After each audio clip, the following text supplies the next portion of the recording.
friends, welcome to Kavitha Samayalarai. இன்னைக்கு நம்ம பார்க்க போற ஸ்பெஷல் ரெசிபி நல்ல ஒரு சுவையான வேர்க்கடலை சாதம். ஒரு இன்ட்ரஸ்டிங்கான ஒன் பாட் மீல் இது.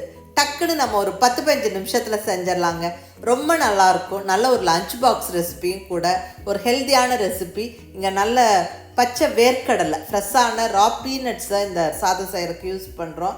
அதுவும் நல்ல ஃப்ரெஷ்ஷாக மசாலா ரெடி பண்ணி அதில் இந்த சாதம் தாளித்து விடுறோம். ஸோ வாசனையும் டேஸ்ட்டும் அட்டகாசமாக இருக்குங்க.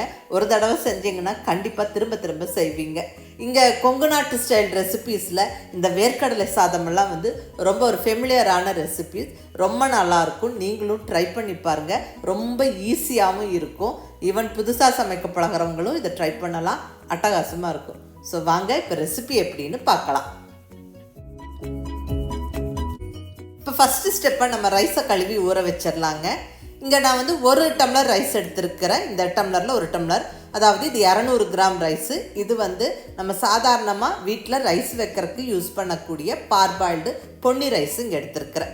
இதை நல்லா தண்ணி விட்டு 2-3 வாட்டி கழுவிட்டு நல்ல தண்ணி விட்டு ஊற வச்சிடலாம். இருக்கட்டுங்க. நம்ம மற்ற பொருட்களெல்லாம் ரெடி பண்ணி தாளித்து விடுற வரைக்கும் இது இங்கே ஊறிட்டுருக்கட்டும். அடுத்தது இங்கே ஒரு சின்ன கப் அளவுக்கு வேர்க்கடலை எடுத்துருக்கிறேன். 50 கிராம் இருக்கும். இது 50 கிராம் ரா பீனட்ஸ், அதாவது ஃப்ரெஷ்ஷான பீனட்ஸ். இது வறுக்கலை, வேக வைக்கலை, ஃப்ரெஷ் பீனட்ஸ் எடுத்துருக்கிறேன். இது பேக்கெட்லேயும் இப்போ எல்லா பக்கமும் கிடைக்கிது. இல்லை இப்போ சீசன் சமயம் நம்மளுக்கு ஃப்ரெஷ்ஷான பீனட்ஸ் கிடைக்கும். அது உளிச்சு எடுத்து நம்ம இந்த மாதிரி ரைஸ் எல்லாம் கூட செய்யலாம். ரொம்ப நல்லாயிருக்கும். இங்கே கோயம்புத்தூர் சைடெல்லாம் இந்த வெரைட்டி ரைஸ் ரொம்ப ஃபெமிலியர், ரொம்ப ஃபேமஸ். நீங்களும் ட்ரை பண்ணி பாருங்கள். அடுத்தது இங்கே ஒரு ஃப்ரெஷ் மசாலா ரெடி பண்ணுறேங்க. இப்போ அதுக்கு மிக்ஸி ஜாரில் ஒரு 1/2 டீஸ்பூன் அளவுக்கு சீரகம் சேர்த்துக்கிறேன். கூடவே 1/2 டீஸ்பூன் சோம்பு. அடுத்ததாக 1/2 டீஸ்பூன் கசகசா, பாப்பி சீட்ஸ். இது ஒரு சில கண்ட்ரீஸில் கிடைக்கிறது இல்லைன்னு சொல்கிறீங்க. கிடைக்காதவங்க ஸ்கிப் பண்ணிக்கோங்க. இங்கே தாராளமாக கிடைக்கும். ஸோ சேர்த்துக்கோங்க. நல்ல டேஸ்ட்டாக இருக்கும். அடுத்தது 1/2 டீஸ்பூன் மிளகு, பெப்பர். கூடவே ஒரு ஃபுல் டீஸ்பூன் கொத்தமல்லி, கொரியாண்டர் சீட்ஸ். அடுத்ததாக 2 துண்டு பட்டை, 2 சின்ன பீஸ் பட்டை சேர்த்துக்கிறேன். இது கூட 2 பீஸ் கிராம்பு.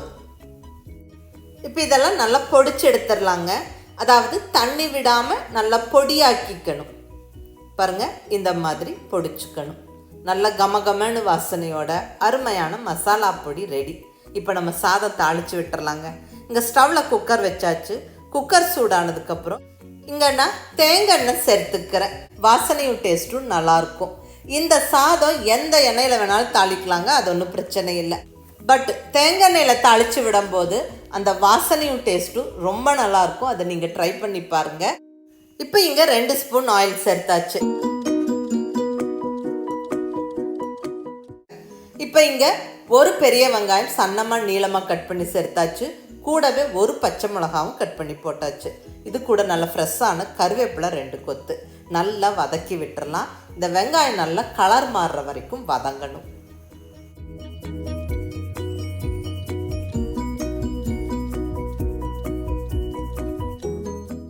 வெங்காயம் நல்லா ஓரளவுக்கு வதங்கிருச்சுங்க. இப்போ 1 ஸ்பூன் ஜிஞ்சர் கார்லிக் பேஸ்ட், இஞ்சி பூண்டு விழுது சேர்த்து விட்டு நல்லா அந்த பச்சை வாசனை போகிற வரைக்கும் வதக்கி விட்டுறணும்.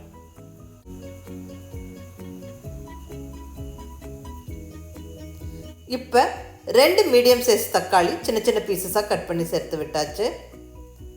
இந்த தக்காளி நல்லா சாஃப்டாகி நல்லா மசிஞ்சு வர வரைக்கும் வதக்கணும். தக்காளி ஈஸியாக மசிஞ்சு வெந்து வரக்கு உப்பு மஞ்சள் தூள் சேர்த்து விட்டுறலாம். இங்கே நான் 1 ஸ்பூன் உப்பு சேர்த்தாச்சு. கூடவே 1/4 ஸ்பூன் மஞ்சள் பொடியும் சேர்த்தாச்சுங்க. இப்போ நல்லா வதக்கி விட்டுறலாம். தக்காளி ஈஸியாக சாஃப்டாக மசிஞ்சு வெந்துடும். பாருங்கள், நல்லா ஒரு 3-4 நிமிஷத்தில் தக்காளி நல்லா சாஃப்டாக வெந்து மசிஞ்சிருச்சு.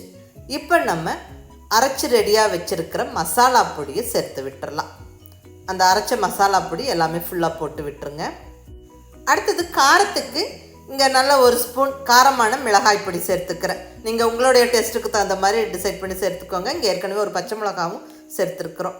இப்போ நல்லா வதக்கி விட்டுட்டு ரைஸ் வேக வைக்கிறதுக்கு தேவையான அளவு தண்ணி சேர்த்துக்கலாங்க. இங்கே நான் எடுத்துருக்கிறது பார்பாயில்டு பொன்னி ரைஸு. ஸோ அதுக்கு தகுந்த மாதிரி நான் தண்ணி சேர்த்துக்கிறேன். நான் இங்கே 2.5 கப்பு தண்ணி சேர்த்துக்கிறேன். நான் எடுத்துருக்கிற ரைஸுக்கு 1 கப்பு ரைஸுக்கு 2.5 கப்பு தண்ணி. ஸோ அதை சேர்த்தாச்சு. நல்லா கலந்து விட்டுருவோம். இப்போ வேர்க்கடலை சேர்த்துடலாம். பச்சை வேர்க்கடலை, ஃப்ரெஷ்ஷான பச்சை வேர்க்கடலை, ரா பீனட் சேர்த்தாச்சு. நல்லா கலந்து விட்டுட்டு நல்லா கொதிச்சதுக்கப்புறமா நம்ம ரைஸ் சேர்த்துக்கணும். நல்லா கொதி வந்துருச்சு பாருங்கள். இப்போ நம்ம ரைஸ் சேர்த்துடலாம். நம்ம ஏற்கனவே கழுவி ஊற வச்சிருக்கிற ரைஸை இப்போ சேர்த்துடலாம்.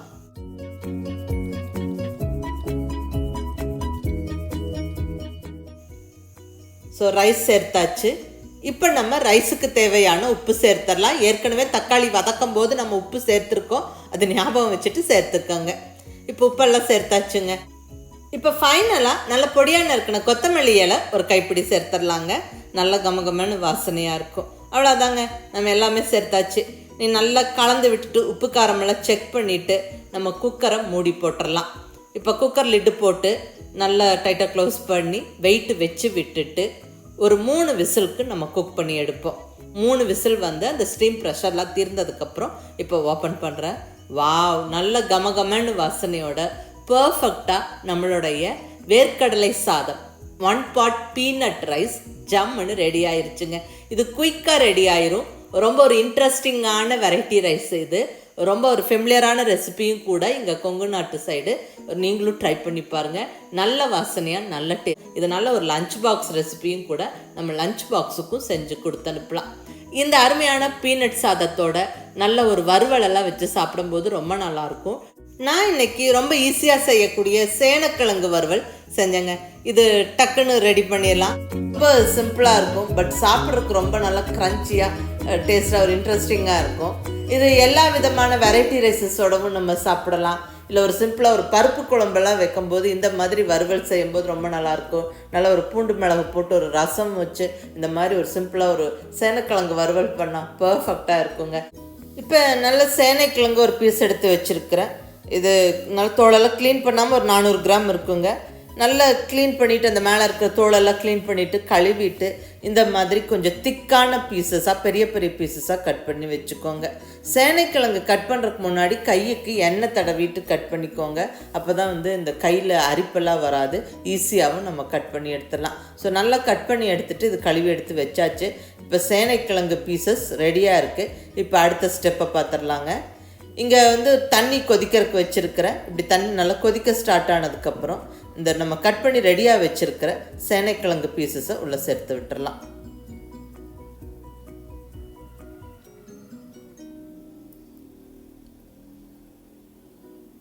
கொஞ்சமாக அதில் உப்பு சேர்த்துருங்க. கூடவே கொஞ்சம் மஞ்சள் பொடியும் சேர்த்து விட்டு நல்லா கலந்து விட்டுட்டு மூடி வச்சிடலாங்க. ஒரு 5-6 நிமிஷம் நல்லா கொதிக்கட்டும். இது ஒரு 60% மேலே வெந்துடணும்.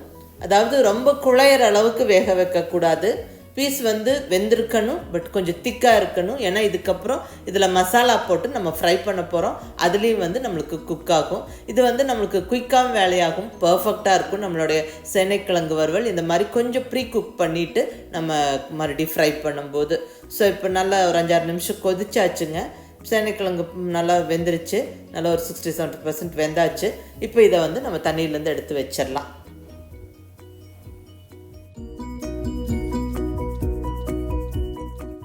ஸோ வெந்த சேனைக்கிழங்கு ரெடிங்க. இப்போ இது கொஞ்சம் ஆறட்டும். இப்போ நம்ம இதுக்கு மசாலா ரெடி பண்ணிடலாம். இப்போ இங்கே ஒரு அகலமான பவுலில் 1 ஸ்பூன் மிளகாய் பொடி, காரமான மிளகாய் பொடி சேர்த்தாச்சு. கூடவே காஷ்மீரி சில்லி பவுடர் ஒரு 1/2 டீஸ்பூன். இது நல்ல கலர் கொடுக்கும், பெருசாக காரம் இருக்காது. ஸோ இருந்தால் சேர்த்துக்கோங்க, இல்லைனா ஸ்கிப் பண்ணிவிடுங்க. அடுத்ததாக கொஞ்சமாக 1/4 ஸ்பூன் மஞ்சள் பொடி. கூடவே 1 டீஸ்பூன் ஜிஞ்சர் கார்லிக் பேஸ்ட், இஞ்சி பூண்டு விழுது. இது மஸ்ட்டு. ஏன்னா சேனைக்கிழங்கு ஒரு சிலருக்கு வாய்வு தொல்லை ஏற்படுத்தும். So ginger garlic paste add பண்ணுறது நல்லது, நல்ல டேஸ்ட்டும் கொடுக்கும். அடுத்தது தேவையான அளவு உப்பு. அடுத்தது இது கூட நல்ல ஒரு ஃபுல் டேபிள் ஸ்பூன் அரிசி மாவு. நல்லா மொறுன்னு கிடைக்கிறதுக்கு வேண்டிய அந்த கிறிஸ்பினஸ் கொடுக்கறதுக்கு இந்த அரிசி மாவு ஹெல்ப்ஃபுல்லாக இருக்கும். எல்லாம் சேர்த்து நல்ல ஒரு வாட்டி கலந்து விட்டுலாங்க. கொஞ்சம் கொஞ்சமாக தண்ணி தெளித்து நல்லா பேஸ்ட் மாதிரி கலந்துக்கங்க. டக்குன்னு நிறையா தண்ணி விட்டுறாதீங்க. கொஞ்சம் கொஞ்சமாக தெளித்து கலந்து விட்டுக்கோங்க. ஸோ இப்போ மசாலா பேஸ்ட் ரெடி. இப்போ நம்ம இந்த சேனைக்கிழங்கு பீசஸில் தடவி வச்சிடலாம். நம்ம மீன் வறுவலுக்கெல்லாம் எப்படி தடவோமோ அந்த மாதிரி இதை தடவி எடுத்து வச்சுருங்க. இது நல்ல மீன் வறுவல் மாதிரி அப்படியே தான் இருக்கும், நல்ல டேஸ்ட்டாக இருக்கும். நல்லா எல்லா பீசஸ்க்கும் ஈவனாக மசாலா தடவி நம்ம இங்கே ஃப்ரை பண்ணி எடுக்க போகிறோம், எண்ணெயில் போட்டு ஃப்ரை பண்ணி எடுக்க போகிறோம். நீங்கள் இதை தவா ஃப்ரையும் பண்ணலாம். இப்போ எல்லா பீசஸும் நல்ல மசாலா போட்டு வச்சாச்சுங்க. இப்போ இங்கே ஸ்டவ்வில் கடாய் வச்சாச்சு. இதில் கொஞ்சமாக பொரிக்கிறதுக்கு தேவையான அளவு எண்ணெய் விட்டுக்கிட்டேன். இதில் ஒரு 2-3 பீசஸாக போட்டு எடுத்துக்க போகிறேன். இப்போ மசாலா தடவி ரெடியாக வச்சுருக்கிற இந்த சேனைக்கிழங்கு பீசஸை போட்டு விட்டுறலாம். நல்லா ஃப்ரை ஆகட்டும். நம்ம இப்படி டீப் ஃப்ரை பண்ணியும் எடுக்கலாம், இல்லை தோசைக்கல்லில் போட்டும் எடுக்கலாங்க, அது நம்ம விருப்பம். இந்த சேனைக்கிழங்குகளை ஆல்ரெடி ஒரு 60% தண்ணியில் போட்டு வேக வச்சுட்டு அதுக்கப்புறம் மசாலா தடவி இப்போ ஃப்ரை பண்ணுறோம். ஸோ கொஞ்சம் நேரம் மட்டும் ஃப்ரை பண்ணால் போதும். மேலே அந்த மொறுமொறுன்னு ஆயிடுச்சு, இன்னும் நல்லா உள்ள சாஃப்டாக வெந்துருச்சு. ஸோ சூப்பராக நம்மளுடைய சேனைக்கிழங்கு வறுவல் ஜம்முன்னு ரெடி ஆயிடுச்சுங்க. ரொம்ப நல்லாயிருக்கும், நல்ல க்ரன்ச்சியாக, ரொம்ப நல்லா டேஸ்ட்டாக இருக்கும். அந்த மசாலா பிடிச்சி நல்லா வெந்திருக்கும், சாப்பிட்றதுக்கு அட்டகாசமாக இருக்குங்க. அப்படியே சிப்ஸ் மாதிரி நம்ம சாப்பிட்லாம், ரொம்ப நல்லாயிருக்கும். இல்லை நம்ம நல்ல வெரைட்டி ரைஸஸோடு தொட்டு சாப்பிட்லாம். இல்லை சிம்பிளாக ஒரு பருப்பு குழம்பெல்லாம் வைக்கும்போது இந்த மாதிரி ஒரு சேனைக்கிழங்கு வறுவலெல்லாம் செஞ்சால் எல்லாருக்குமே ரொம்ப பிடிக்கும். ரச சாதம் தயிர் சாதத்தோடலாம் அட்டகாசமாக இருக்குங்க. ஸோ மிஸ் பண்ணாமல் ட்ரை பண்ணி பாருங்கள். அந்த எண்ணெயிலே கொஞ்சம் கருவேப்பிலையும் பொரிச்சு எடுத்து அப்படியே மேலே போட்டு விட்டுருங்க. அந்த வாசனையும் நல்லாயிருக்கும், சாப்பிட்றதுக்கும் நல்லா இன்ட்ரெஸ்டிங்காக டேஸ்ட்டாக இருக்கும்.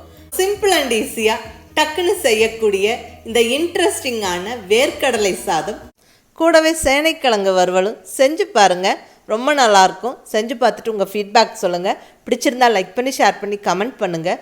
கவிதா சமையலாரை சப்ஸ்கிரைப் பண்ணி என்னுடைய மற்ற ரெசிபிஸும் வீடியோஸும் பாருங்கள். தேங்க்யூ.